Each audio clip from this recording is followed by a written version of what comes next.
Hello, and welcome to what we hope will be the first in a series of online roundtable debates called Futureproof, that will get under the skin of some of the big questions surrounding the music industry's return to a new normal. My name's Andy Saunders, and I'll be your host today as we discuss some of the biggest issues affecting the music industry. Today's discussion will be on the subject of how do we revive live? With governments moving towards lifting lockdown policies, strategies are now being drawn up to revive the live music industry, which is beginning to formulate plans on how fans and artists can safely return to grassroots venues, arenas, and outdoor events. The pandemic has also, in some ways, acted as a bit of a reboot, with artists and industry professionals questioning the way we can all enjoy live music moving forward. Whether it's safety issues, ticketing, live streaming, or bigger picture things like the environmental effects of touring, one thing's for sure, live music's never going to be the same. So where do we start? What are the problems? Are there solutions? Joining me to discuss this are Beverly Whitrick, Director of Strategy or Strategic Director at Music Venue Trust, which represents hundreds of grassroots music venues throughout the UK. Ian Watt, Managing Director of International Artist Management Company YMU, who represents artists such as Gary Barlow, Clean Bandit, Years and Years, and many more. John Ollier, founder of One Phoenix Live, a live music booking agency whose clients include Ed Sheeran, Anne-Marie, Lauv, and others. And last but not least, Mackie Dries, General Manager of Live at Apollo World Touring, the world's first purpose-driven global entertainment company, which aims to harness its worldwide reach to co-create a collective vision of a climate-positive future. So that's everybody introduced. Let me start with a really simple question. Let's get ourselves warmed up, first of all. What's the best gig you've ever been to? Ian, start us off. What's the best gig you've ever been to? I think the best gig I ever went to was one of the first gigs that I ever went to, which was Gil Scott-Heron at the Town and Country Club I think it was 1989. And the reason that was such an amazing gig was it was probably the first time I'd gone to a gig from my Essex home, travelled into London on my own, went with a couple of mates. And at that time in London, the intersection of sort of acid house culture, soul boys, jazz culture kind of were exploding in a really exciting way in nightlife culture at the time. And this Gil Scott-Heron gig, they were all there. You had ravers, you had jazz heads, you had all these kind of crazy soul boys and girls, and the energy and excitement that was created in the room was quite magical. And obviously, because it was one of my first ever gigs I'd gone to London on my own to go and watch, it was quite formative in terms of really kind of understanding what energy and excitement and enjoyment a brilliant gig and a brilliant moment can create. Amazing. John, you've spent your life going to gigs. What's the best one you've ever been to?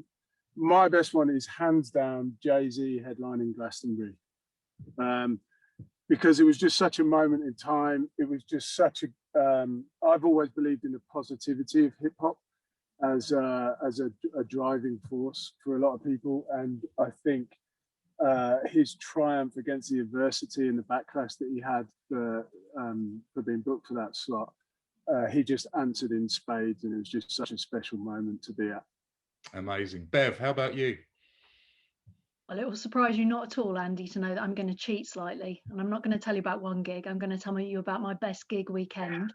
Right. Which is a March weekend in 1996, which involved the Long Pigs at Tunbridge Wells Forum on the Friday night, Divine Comedy at the Splash Club in London on the Saturday night, and then the Sunday night was a double headline of My Life Story and David Devont and his spirit wife at Dingwalls. Brilliant. And what was so great about that weekend? I think it was a combination of just amazing atmosphere in intimate venues, which obviously is what I now work in or work with anyway, and just kind of the excitement of where music was in the position in that part of the 90s, which, I mean, I didn't move to London until a couple of years after that, but that whole kind of, mid to late 90s thing around London and the music that was happening at the time, it all felt incredibly positive. Right. And I think that weekend really sort of summed it up for me, in the kind of the thing of the music community.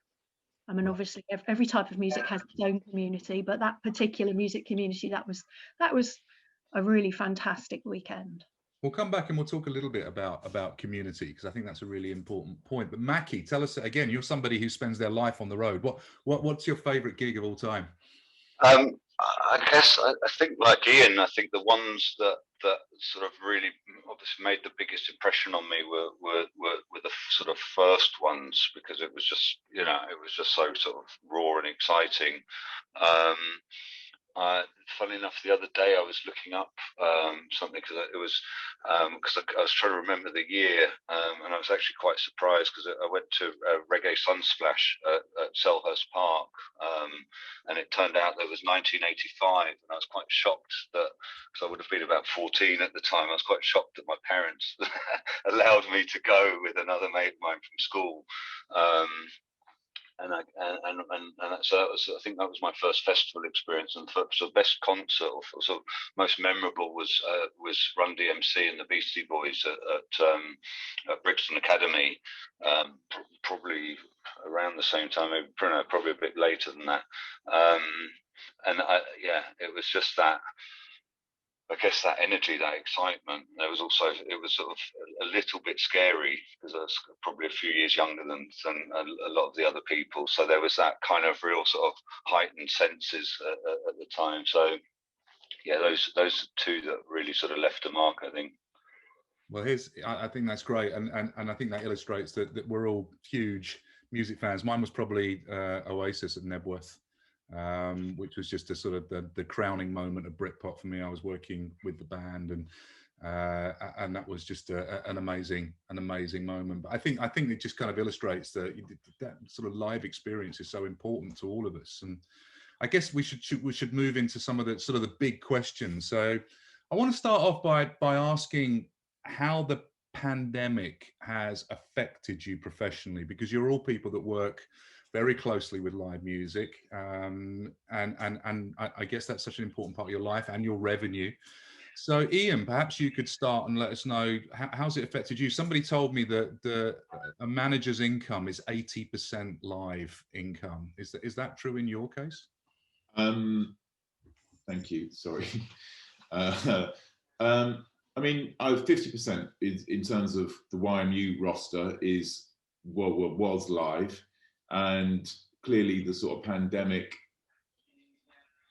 was, you know, a shock to the system for all of us across the industry, especially the people on this call.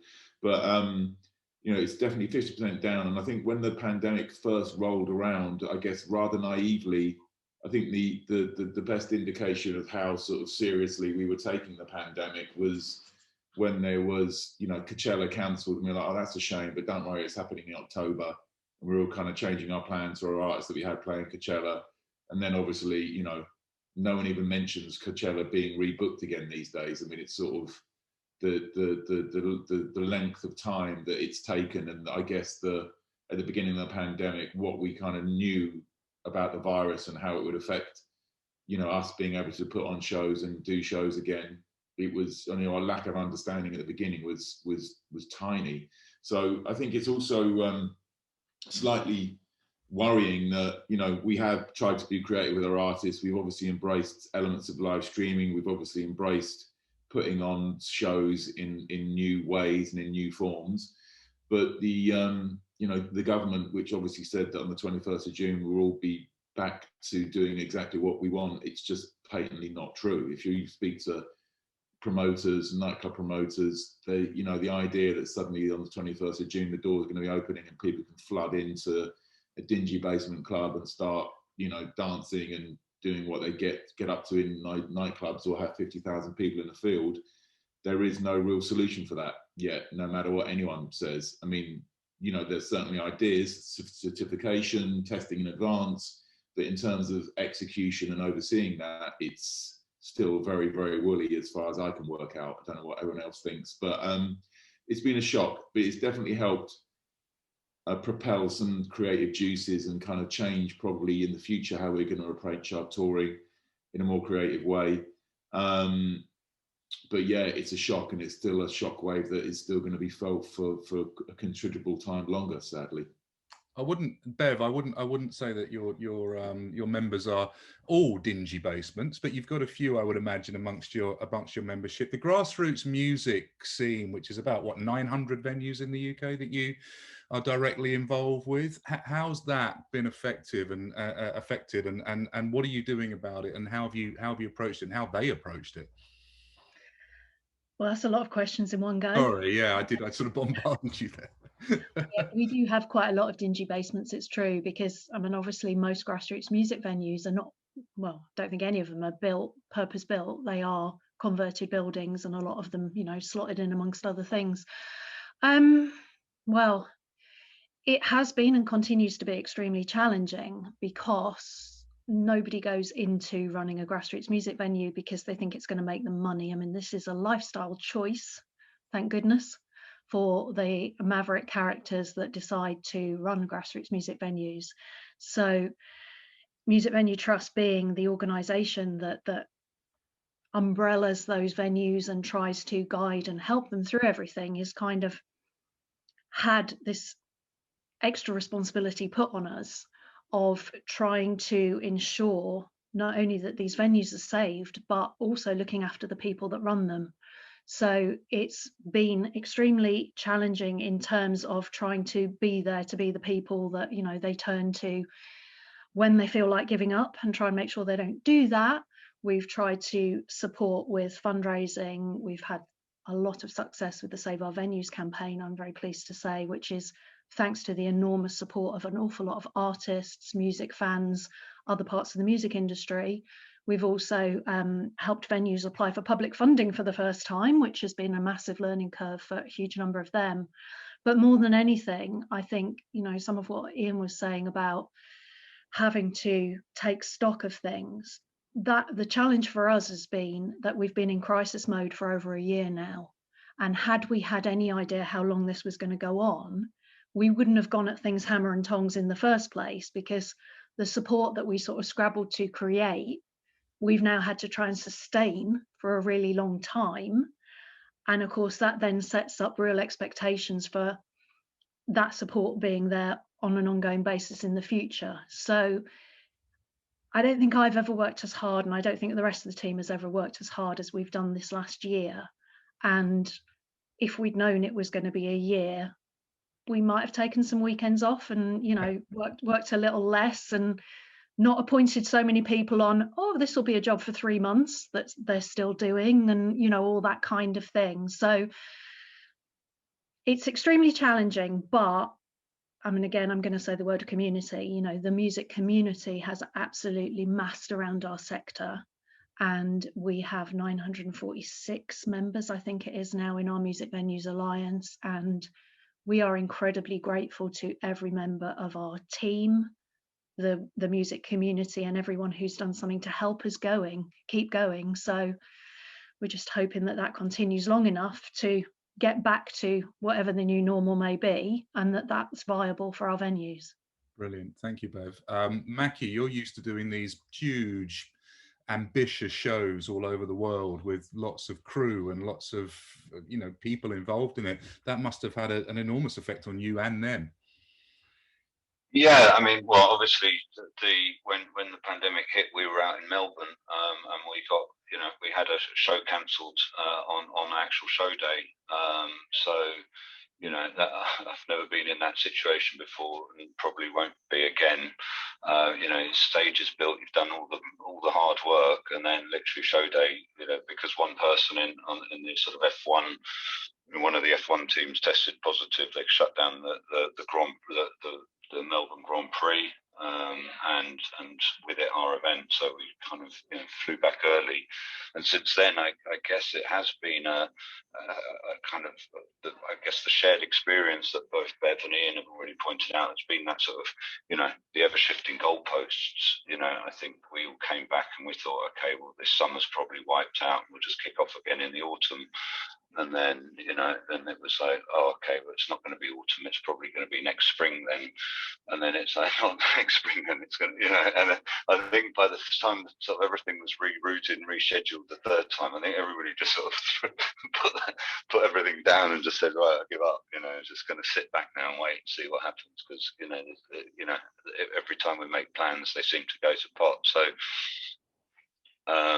yeah, I think that's been the really sort of frustrating bit, and the really tricky bit to deal with, is that you just don't, you know, the sort of shifting horizon the whole time. And John, you know, rather than sort of get your head down and just sort of, you decided to launch a new company in the middle of the pandemic. You must be fairly positive about the way things are going. Yeah, I mean, and to be honest, that's been my saving grace, because I just could not handle what was happening. I mean, for the live agency business, it was absolutely catastrophic. It wasn't a reduction in income. It was a complete cessation of income at all whatsoever. And not only that, but as everyone has mentioned, this kind of moving of the goalpost. I mean, one of my close confidants called it rearranging the deck chairs on the Titanic. And that's what we've been doing for the last, you know, getting on for 18 months, really. And I just felt like, you know, look, I have to try and turn this into an opportunity. You know, I have to try and turn this around and find some positivity and to build something out of it. And I just thought, if I can kind of step to one side, invest in myself, build into a business plan that we don't have any income, you know, then I can stop firefighting for a living and actually try and put some positive energy into moving forward. Now, you know, obviously we need live to come back for that to come to fruition, but on a daily basis, I do feel like my mental health has been saved, really, you know, because I'm a doer. I think people in this business are doers, and that's what's driving everyone so mental at the moment. It's just not being able to fix, not being able to solve the problem, you know. So yeah. Those of you that work with artists, so Ian, for example, working with artists, how they dealt with this? How's that? You know, John mentioned mental health there. Has that been something you and John and Bev and Mackie, have you come across, you know, your staff or your artists needing extra mental health support around this time?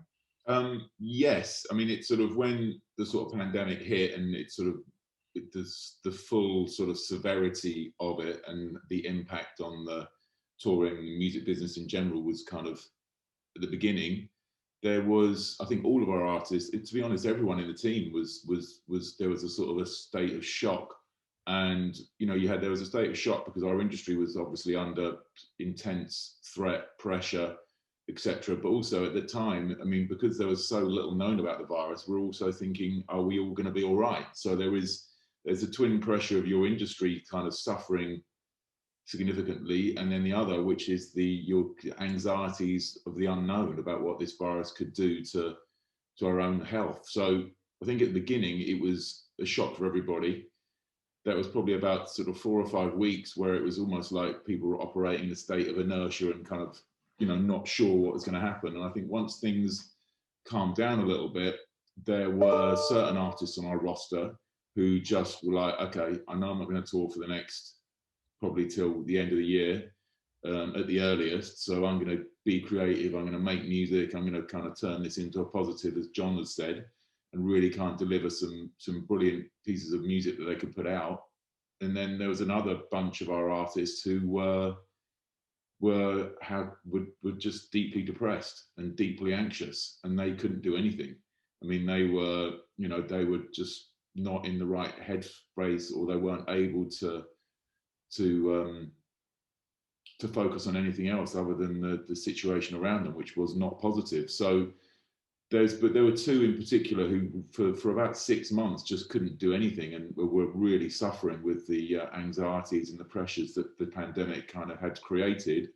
I'm happy to say that when the first lockdown started easing and there was a bit more interaction, social interaction, a bit more opportunities for them to actually meet other creatives in the studio, both of those artists came out the other end and kind of dealt with it pretty magnificently, I have to say. But certainly there was, you know, that initial period. I think it wasn't only the artists. I think it's people in our team. I mean, personally, I had, you know, one day I would be irrationally optimistic about music, the music industry, my career in general, and other days I'd be incredibly, you know, incredibly negative about it. So I think that sort of roller coaster ride of anxiety and emotions was being experienced by our artists, some of them more acutely than others, and also being experienced by our team and people that I know in the industry. And I don't think that's probably exclusive to the music business. I think that's probably widely represented right across the country. That roller coaster ride, Mackie, does that sound familiar? Yeah, I mean, I think what we tried to, I think what we tried to do as well is focus very much on what we could do. Clearly, with events kind of on hold, our businesses obviously revolves around events and content. So clearly, we kind of decided that, well, even whilst events are in hiatus, there's still opportunities to do content. And Bev, on that mental health issue, I mean, presumably you're a very small team, surprisingly small team. Are you finding yourselves counselling all sorts of people, because this is their livelihoods, it's their passion? You must be overwhelmed, not only yourselves, but you know, dealing with the issues that all of your members have as well. Yeah, I mean, I think for us, we were very lucky that when it did come to a point where we had to temporarily, in inverted commas, appoint coordinators to work more closely with regions of the venues, we were very fortunate in the people that stepped forward that we were able to put in place, that those are amazing people who have been absolute lifesavers to the venues they look after. And they spend many hours on the phone, basically saying that they understand. They're not always in a position to offer some tangible help, but at least, because most of them, all of them, are people with experience of running and working in venues, they've been very, very valuable as sounding boards to the other people that run venues. So yes, just being the people to listen and the people to try and keep spirits up. And we're a very practical organisation, so we're always trying to do something, but obviously that compassionate support is incredibly important. But I think also just a sense of sort of understanding what the frustrations are. And I think one of the things that's really struck me, and it's not specific to live music, I think it's specific to anything that's about live events, is we all feel disempowered about one of the main things that's a big part of our life, and that is the ability to plan ahead. And, you know, if all of your life is about running a calendar or a diary around projects or events or conferences or travel, and you have the parameters removed that enable you to do that, it's sort of infantilizing. And you know, I keep saying I'm 51 and I'm not allowed to make my own arrangements, and that feels mental. Yeah, somebody once said to me that you only need three things in life: someone to love, somewhere to live, and something to look forward to. I saw you nodding along to the something to look forward to or planning ahead thing, John. Was that something that resonates with you? Yeah, I mean, it resonates from the perspective of agents spend their lives in the future. You know, that's what we do. We try and map things out and plan things out, and we're working, you know, 6, 12, 18 months, 2 years ahead at a time. So yeah, it really does strike a chord with me, because, you know, you have to, I think the problem is, but from a mental health perspective, and particularly noticed this when I was at a bigger company at the start of the pandemic, is that never stopped. You know, no one ever said, right, just down tools and have 18 months off. We have to still keep bringing the same amount of energy to the table every day. But we're not getting any energy back, you know, and quite often in this job, you feed, you know, it becomes an inertia type situation. You feed off the energy that's coming back to you and you push that energy back out into the world. And at the, you know, that's what's so exhausting about this. It's such a special type of stamina to keep bringing that energy every day, because you're in a service business with clients, and not feeling that energy coming back to you, you know. So yeah, it really does strike a chord with me. And on that, just while I've got you there, John, on that point that Mackie was making about streaming and about different ways to do it, I mean, there seems to be an awful lot of the streaming thing. Is it effective? Is it something that you've had to embrace for your artists? Is it something that's important as an agent moving forward? Can you get involved in that? I mean, we can get involved in it. I haven't particularly, because I think I've had to pick where I put my energy at the moment. And I think, you know, a lot of people have been like, a lot of people in my position have been trying to justify their lives, justify their income, justify their jobs, justify their existence, you know. And so it's been about like how, as agencies, how do we continue to show effort and maintain value and all of that kind of thing. You know, another good example is the drive-in shows that, you know, and I've had to be selective about where I put my energy in. And I've been involved in some of those things, and I think they have a place in the world. I question some of these businesses that have set up as, you know, because I think if you're Drift or if you're one of these streaming companies that's kind of set yourselves up off the back of this, it's a brave move, because the entire music business is trying to get rid of the need to ever have to do live streaming again. You know, that's what we're trying to achieve, isn't it? So I find the whole thing a little odd, if I'm honest. I think the whole thing about the live experience is something that you just cannot create online, which is community. It's a shared experience. And when I said that to someone the other day, they went, "Really? It's about the other people in the room?" And I was like, yeah, take your best concert ever, right? And imagine if you were the only person in the audience. It wouldn't have been the same. It's about the shared experience. Well, it goes back to what I was saying right at the beginning when you were asking me about the best sort of concerts. It was, you know, I think what I remember, as much as I remember about the music, I just remember about the atmosphere and that kind of, you know, that kind of excitement, just sort of, you know, being wide-eyed at, you know, all these people together in one place. That was, that was the sort of 60-70% of the impact that had on me. And what about you, Ian? I mean, you look after Gary Barlow. Gary Barlow's had an amazing time during lockdown with the crooner sessions. I mean, the numbers on that are astonishing. Billions of streams, hundreds of, you know, high-profile A-list stars. It's been a real revelation for him and for you, hasn't it? I mean, that has. But I think if you were to ask him or his audience, would they prefer to see Gary Barlow doing a duet with Elton John and a crooner session, or be down at the front row at the O2 at his gig? I think they'd prefer to be at the gig. So I think it's sort of, you know, artists have got creative because they've needed to engage with their audience and stimulate their audience and make their audience realize they're still there. But certainly the sort of digital executions of those things will never replace live. I mean, I think the live streaming stuff, we've done a bit of it. We've done a bit of it with Gary. We've done some with Clean Bandit. We've done some with James Arthur, and you know, it's been some of it's been successful and it's been rewarding. Has it been financially life-changing? No. Has it been good, as I said, to engage with their audience? Yeah, fine. But it's, you know, for not much upside, if I'm being completely honest, it's quite a lot of work. And also, once you do one global stream, you can't do it again for probably 6 months, maybe a year.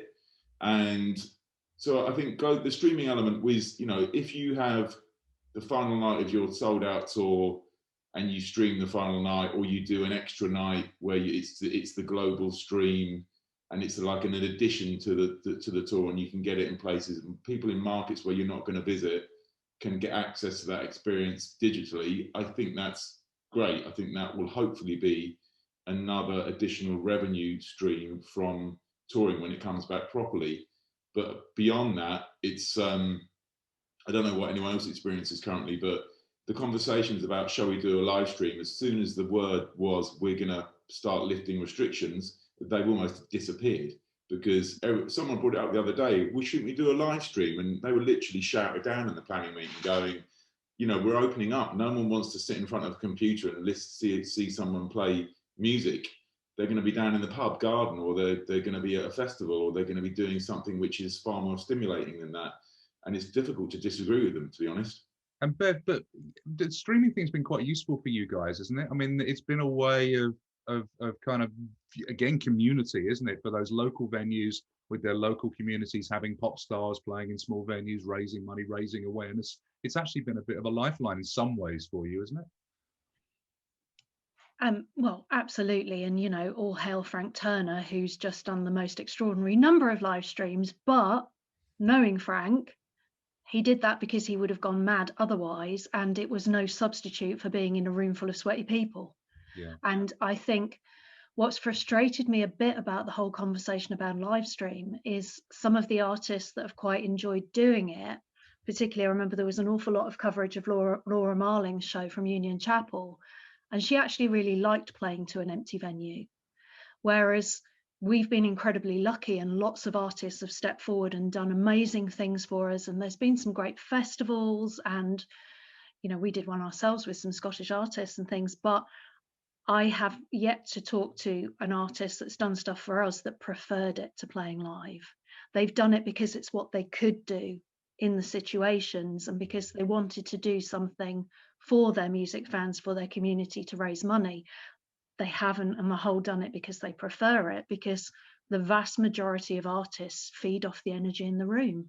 So everything that everyone said already about why live is so special is that a gig is not a finished piece of work. You know, you go see a film, that film will be the same any time that you see it in whichever cinema.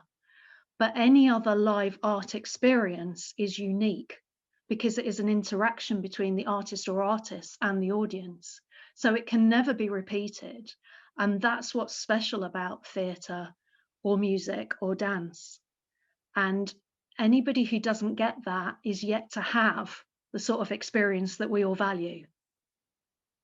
I think sports fans get that a lot. You know, sports fans get that understanding that, you know, it's a unique experience every time. And I think music fans do. I want to talk a little bit about how we're going to move forward as a live music industry. And I'm fascinated with the idea of sustainability in the live music industry, because it seems to me that that's becoming a really interesting issue for everybody on this call, you know, to have to look at and understand and deal with moving forward. It's something it seems that audiences want a lot as well. So as a manager, Ian, how are you looking at those issues of the environment and sustainability, particularly in touring? I mean, it's very challenging, and it's very challenging for the obvious reasons. I mean, you know, Mackie was in Melbourne, his gig got cancelled, he had to fly back, and I'm assuming he flew back with about 30 people from the UK. So the idea of sort of large parties of people traversing the world with trucks and staging and whatever is freighting that around the planet, you know, no matter how you dice and slice that, that's going to leave some sort of ecological footprint. So and I think this is one of the things about the pandemic, which is, you know, certainly in the UK, touch wood, it feels like we will probably be getting back to slightly more semblance of normality before Europe, certainly, but also plenty of other places around the world. And I think that then means that, you know, certainly in the short term, UK touring is going to be pretty much where the focus of our activities in the short term. And then beyond that, when we're able to sort of go touring internationally again, I guess the question we're asking and we're discussing with our artists is, do you really need 60 people to go with you around the world? Is it, you know, that sort of disco ball the sizes of the Houses of Parliament, is it really necessary to take that around the world? You know, I certainly think that most music fans are in it for the music, and I think maybe some of the sort of production of certain shows probably got a little over bloated, and maybe we can sort of reduce the the amount of money that's spent in those areas from the artist, and less people are required to implement that around the world. And I don't think much of the audience will feel shortchanged by that process, is our thinking. And I also think that at some point, you know, we have to think that in the future, you know, maybe if you fly to Australia will go, yeah, you can do international touring, but your crew can't be any more than 20 people. I don't know, but I certainly think these are things we're probably going to have to face. And I certainly think they will also help us kind of deal with the you know, the ecological footprint that we create by touring globally. But do I have an off the peg solution to make sort of our sort of international touring when it comes back carbon neutral? No, I don't. I mean, obviously there's various things like offsetting, etc. But a lot of that is also, there's a lot of chances in that space, and I think you have to be very careful of how you do that and who you do it with for it to actually be genuine. So I think all our artists talk about it, and I think in the short term, it's probably on the most basic level, it's do less on the productions, but still deliver an amazing show. Try and reduce your touring parties so you don't have so many people traversing the world and creating kind of carbon emissions, etc. John, you were part of one of the biggest tours of all time with the Ed Sheeran tour. You know, was that ever a factor when you and the team were discussing that tour? How do you feel about what some of Ian said? I think, to be honest with you, the drum beat has certainly got louder since that tour finished, really, in terms of on live. I mean, Ed has always been a huge, well, particularly his wife really is a huge, you know, they're, as a couple, they're very interested in the climate change story and want to support the cause and do whatever they can. So yeah, I mean, on that tour, it was the minimal stuff that Ian's talking about. I mean, we can't reduce the production massively because he's one man on stage. That's his band. But it was a plastic-free tour. You know, they worked with the venues on the recycling bits and pieces. We had sustainably sourced kind of cups at the bars and all of that kind of thing, and you know, cups that you keep and take home and all the rest of it. So I think it's always, the big danger for someone like that moving forward is what Coldplay did, is they overpromised. They came out and stated, you know, the next time we tour, it's going to be carbon neutral. I wouldn't ever put that out there because I just don't think you can promise it at this stage. What we will pledge to do in the future is to do our best and to keep improving and to strive for perfection, but hope to hit excellence. You know, I'm part of a group. It's interesting, actually. A group of production managers have formed a group called the TPG Group on Sustainability whilst we've been in lockdown, and it's some of the most high-profile production managers in the business have kind of got together, and they've invited other people into the group and all the rest of it to discuss this and to try and really get to the bottom of what we can be doing, what we should be doing. And ultimately, the thing that I've discovered is what we are all going to be forced to do, because there is legislation coming in that means that all business will have to be carbon neutral. I can't remember if it's carbon neutral or if it's net zero, or what the wording is, but by 2035. So in 15 years' time, there's not going to be a choice. We're going to have to be carbon neutral. Now, the problem is that I think that legislation is designed so that if you have 30 different companies, if you count suppliers and agencies and artist companies and management companies, if you count, like, say 30 companies that are involved in a tour, each one of them has their own responsibility to be net zero. When they mesh together, the theory should be then that is a zero carbon tour. Now, what's happening at the moment is that everyone goes, oh, Coldplay are touring, or Ed's touring, or whoever's touring. It's their responsibility to make that tour net zero. And it just doesn't work like that, because there isn't a kind of, you know, such and such tour limited with a board of directors and a CEO and focused resources. It just doesn't work like that. So I think what people are going to need to do is have a look at the legislation and have a look at how it reflects on their own business, so that they're ready to plug in to a mesh of other businesses that create a net zero solution. And Bev, in terms of the venues that you represent, is this something they're thinking of? I mean, they've probably got a lot of other things to think about, haven't they, before they get to that? Is this a bit of a luxury for them? That's a really interesting question, because our venues do tend to be, well, we always talk about them as being cultural, social and economic hubs in their communities. Actually, there's quite a high level of sensibility about climate change and about environmental sustainability. What you've got in our sector, as is often the case on these issues, is a gap between what people would like to be doing and what they actually can do. And that comes to the crux of what we talk about a lot of the time, which is that 93% of grassroots music venues operate out of buildings that they don't own, so they have limited ability to influence. So one of the biggest problems for our venues is making meaningful change to the way in which they operate, because they're renting a space in somebody else's building. We do talk quite a lot about small changes that can be made, and we will be doing more work on that. And in fact, I, on behalf of Music Venue Trust, am part of a live music industry working group on environmental sustainability, which there's all sorts of stuff bubbling under. It's, you know, it's not my job to make announcements about what's being done there, but there's definitely a lot of the right conversations that are taking place.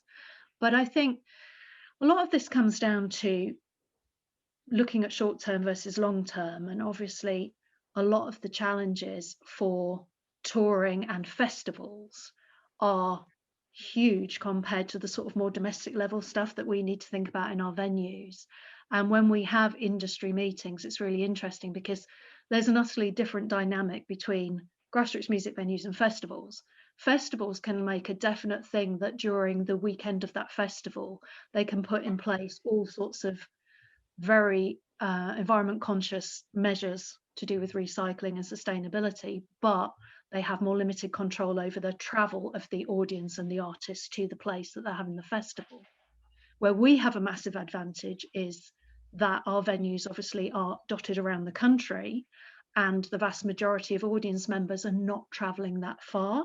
A lot of them are travelling on foot or by public transport. So in that way, we're ahead, we're more environmentally friendly.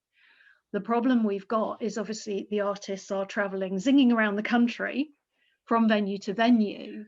And so we've brainstormed, you know, ideas that if investment could be made available, wouldn't it be wonderful if grassroots music venues could all be equipped with better facilities themselves, so that the sorts of artists that tour at that level could literally travel by public transport or in small cars rather than needing vans. So if you equipped every venue with a certain level of tech, with a backline, with accommodation and kitchen facilities, you could actually manage the process of the grassroots level tours in a completely different way than is done at the moment, where any artist has to have loads of stuff with them because they're going to get confronted with a different experience at each venue they go to. So it's very much something we talk about, but as with a lot of things at our level, you know, we're going to need access to some money to make the sorts of changes that people in our sector aspire to making. Amazing. Can I ask a question, Bert? Yes, of course you can, John. Jump in. So one of the problems that we've come across just in our kind of early thinking is about this idea where, you know, each business is eventually going to have its own responsibility to be net zero or what have you.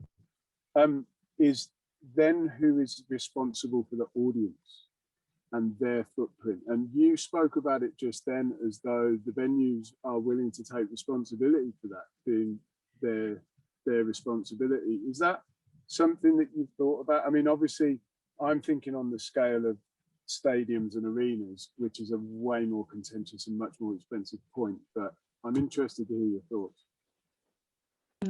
No, it's a point of much discussion, John, because obviously it varies vastly if you look at the whole of live. And I mean, I guess a lot of our venues are quite lucky in that they know they've got a local catchment area. But then, of course, you can't take responsibility if a fan decides to follow a band around, because obviously that's what some people do, and they will follow around the country. I did actually raise in a meeting last week something that I thought was really important issue for much further consideration, which is that the music industry tends to talk a lot about how music tourism is a really positive thing. But there is a conflict between encouraging music tourism and the climate conscious agenda. And I don't know what we do about that at the moment, but I think it's quite an important one to consider, because certainly my daughters have grown up traveling to music experiences where they meet up with friends from other places. And that to them seems perfectly normal, but they do also understand that traveling a long way to music has a climate cost. Mackie, your whole company, Apollo World Touring, has purpose at its heart, has put a stake in the ground for trying to tackle some of these big issues like sustainability and climate change. You've listened to some of the thoughts of our fellow panelists here. What would you say?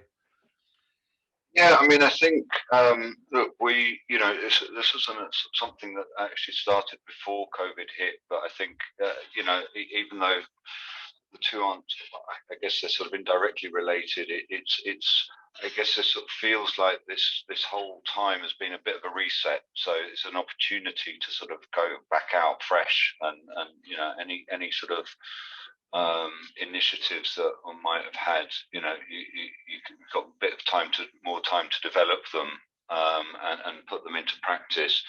I think one of the things that we've sort of found is that you're working with different local promoters in sort of different territories. There are sort of different sort of stages of advancement, let's say, in that sort of area of sustainability.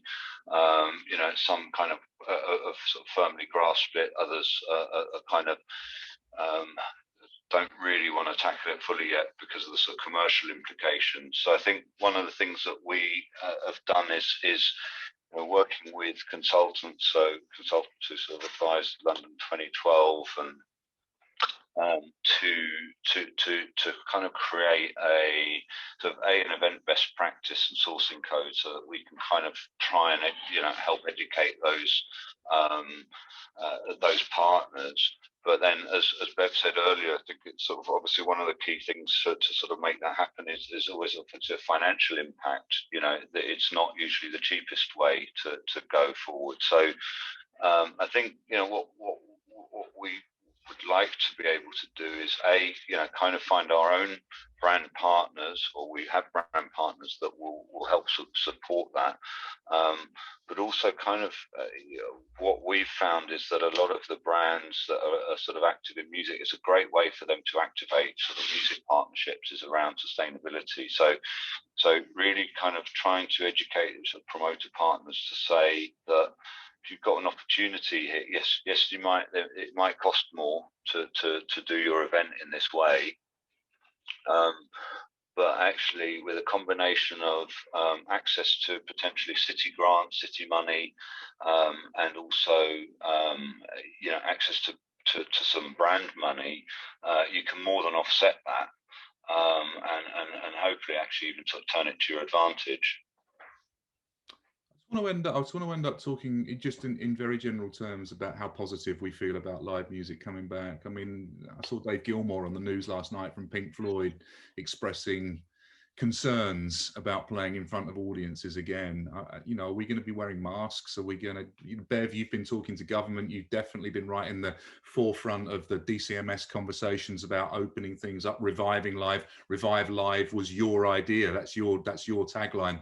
What are you hearing from government about positive messages about opening up from the conversations you're having? Yeah, well, it's a bit of a mixed bag, isn't it? I mean, obviously they're trying to be as positive as possible because they want to encourage the concept that this is all on the road to being mended now. I think there will be some activity this summer.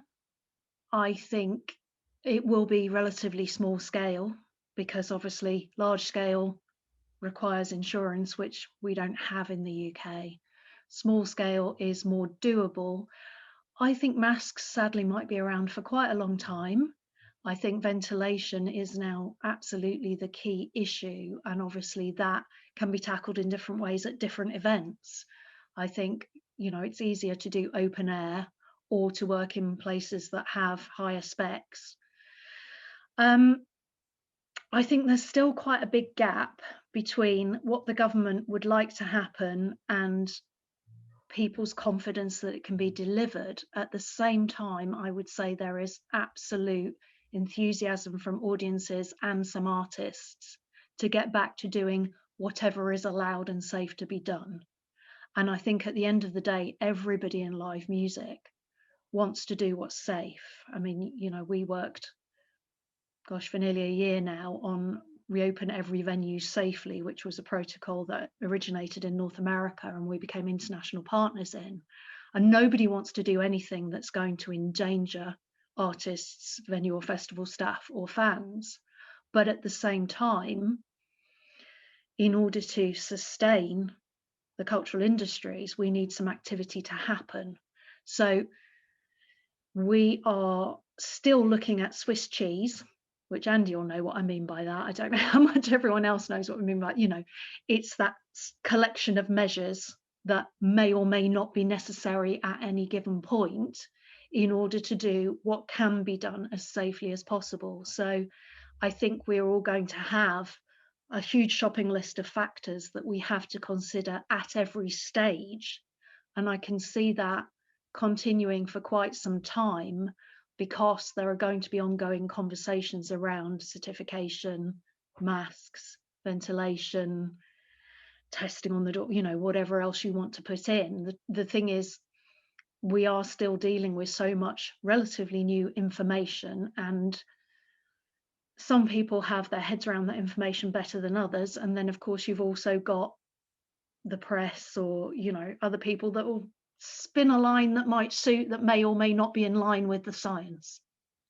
And Ian, as a manager, presumably you're desperate for your artists to get out the road, not only to make money, which of course is very important, but just to kind of get them active again. Are you positive moving forward? What do you think is going to be happening, you know, in the next sort of 12 months? I mean, when Boris made the announcement about sort of, you know, the 21st of June and all, you know, back to normal, I felt quite positive about the live industry and the opportunities for live shows, DJ sets, etc.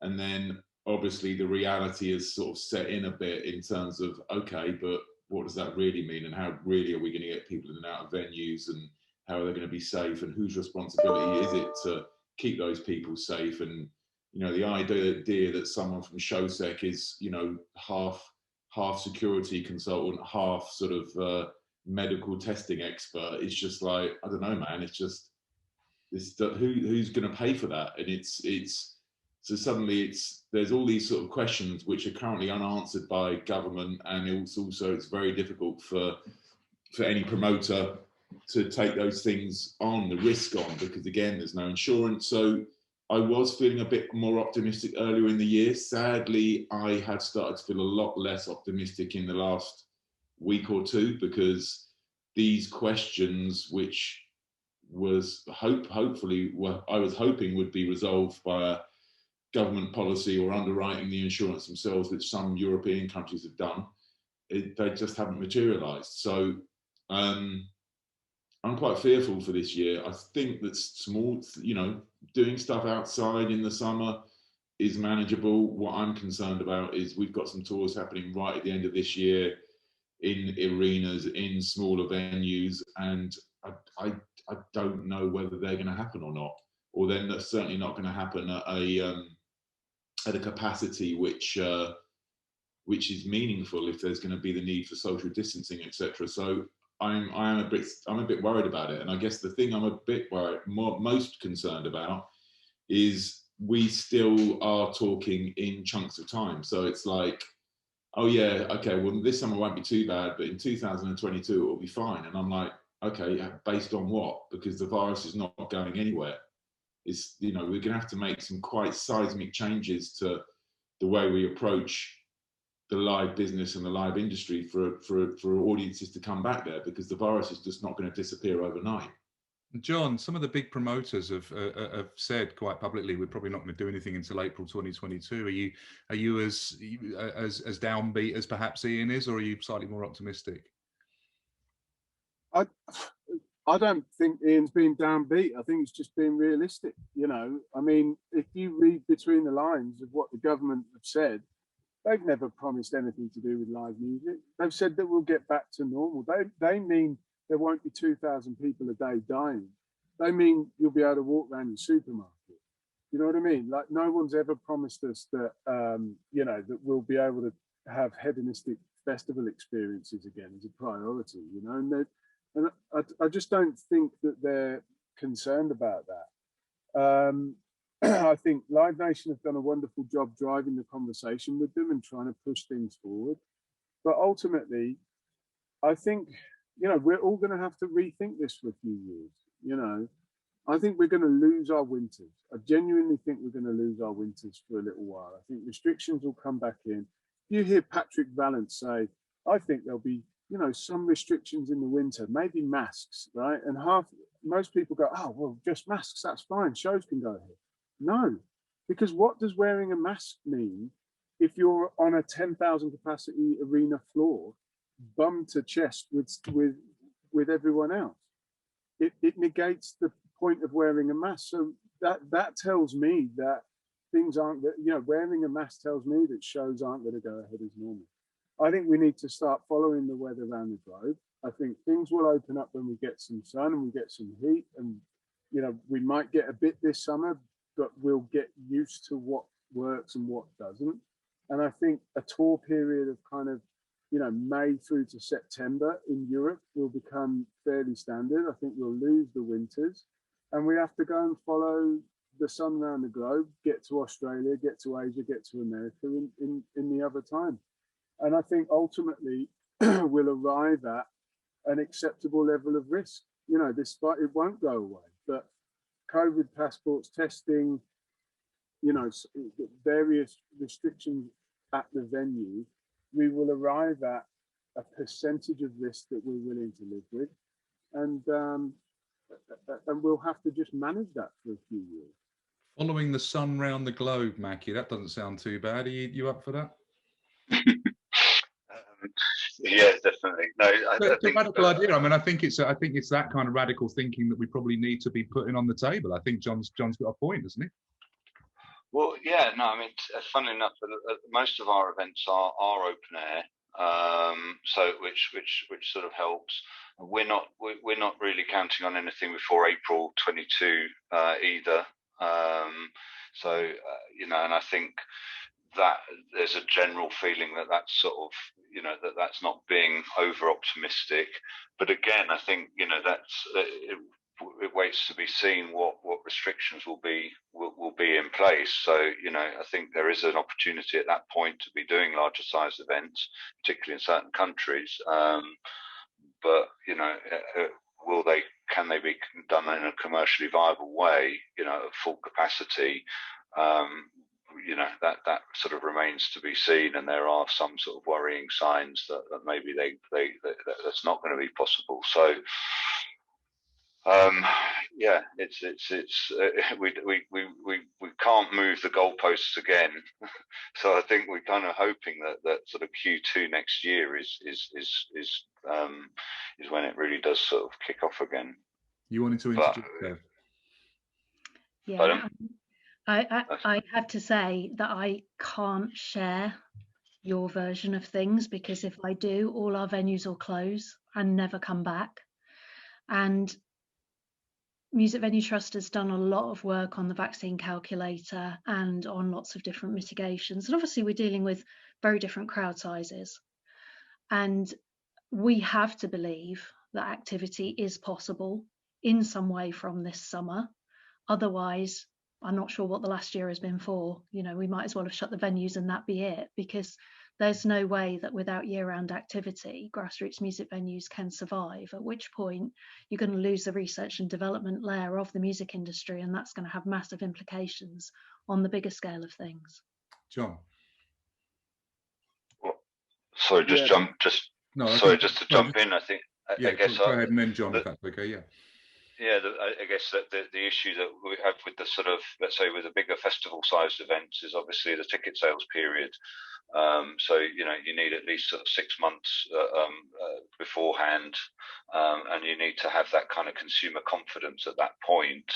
So so you know, if we're going on sale in Q2. We're not going on sale in Q2, but if we're going live in Q2, we'd need to be going on sale, you know, this summer. And we hope at that point there will be consumer confidence back to actually want to buy tickets and feel it's safe.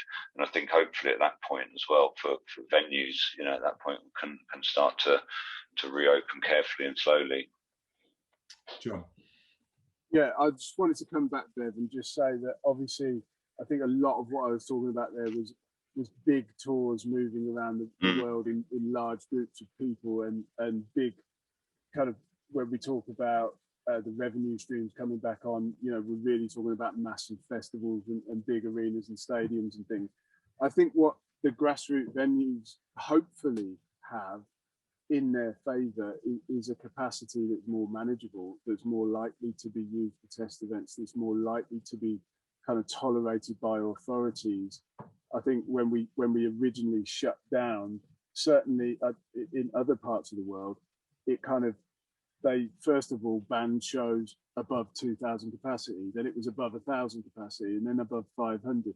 So my hope is that for grassroots venues, there's a different solution, and that's kind of not quite what I was talking about before. So hopefully that you know, gives us a bit feel better. Well, I think we're all coming at it from different levels and different perspectives, and you know, from you know, biggest tour in the world with Ed Sheeran to the smallest venue in England, and you know, the people that make those things happen. So I think that's what's great about this chat, is we've got different perspectives and different views, and are coming at it different ways. And I get the sense that we all feel that it's going to come back. We just don't know when and at what level, and it's that uncertainty that's causing the pain in some ways. Listen, guys, thanks so much for your time. I think we're probably out of time now, but it's been a really fascinating conversation. I could talk you know, for all afternoon with you about it, but again, thank you. Really appreciate you taking part and sharing your views. Thank you, Andy. Thanks for having us. Thanks, Andy. Thanks, Andy. Thanks, guys. Bye. Thanks, everyone else. All right, cheers.